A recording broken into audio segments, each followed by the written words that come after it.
प्यारा ॿारो, बाजी गुलबानो जी तरफ़ां तव्हां सभिनी खे भलीकार। तव्हां ॿुधी रहिया आहियो दिलचस्प अखाणियूं। अचो त अॼु जी अखाणी ॿुधूं ऐं लुत्फ़ अंदोज़ थियूं।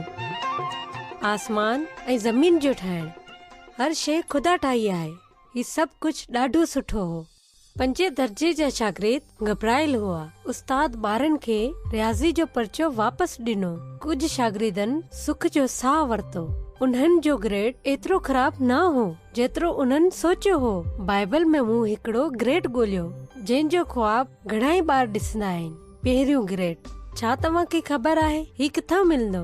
उन सफ़े ते जेको असांखे ॿुधाए थो त कीअं ख़ुदा हर शइ खे ठाहियो। उन ठाहियल शयुनि खे पहिरियों दर्जो ॾेई सघिजे थो। मूंखे बार बार ही हैरानी थींदी आहे त ख़ुदा केॾी चङी तरह हर शइ खे ठाहियो आहे। जीअं त कूओ, ॿिली, कुत्तो, नंढियूं मकोड़ियूं, ताक़तवर हाथी, मज़ाकी बोलड़ो, समूरियूं मच्छियूं ऐं पखी।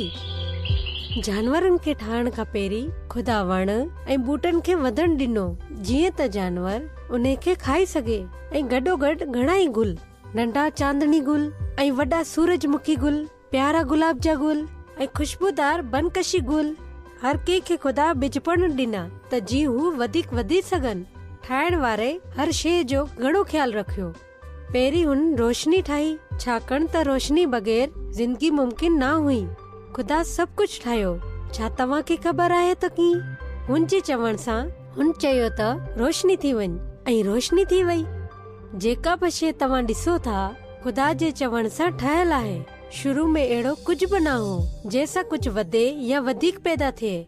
न को हादसो, न को वॾो धमाको। सिर्फ़ क़ादिर मुतलिक ख़ुदा ई आहे जेको कुझु बि न हुजे हुन मां सभु कुझु पैदा करे सघे थो।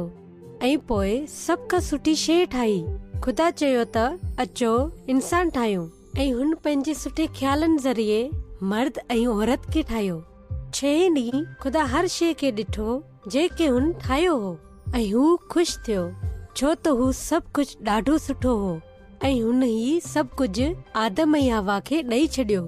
बाग़ में ख़ुदा सां गॾु उन्हनि जी ज़िंदगी तमामु सुठी तरह सां गुज़री रही हुई। हू तेसी ताईं रहियो जेसी ताईं उन्हनि सां हिकु ॾींहुं हिकु वाक़ियो थियो। अॻे ड्रामे में आउं तव्हां खे अॼु ताईं जी सभ खां ख़तरनाक कहाणी जे बारे में ॿुधाईंदसि। ठीकु आहे ॿारो, हाणे बाजी गुलबानो खे इजाज़त ॾियो। ख़ुदा हाफ़िज़।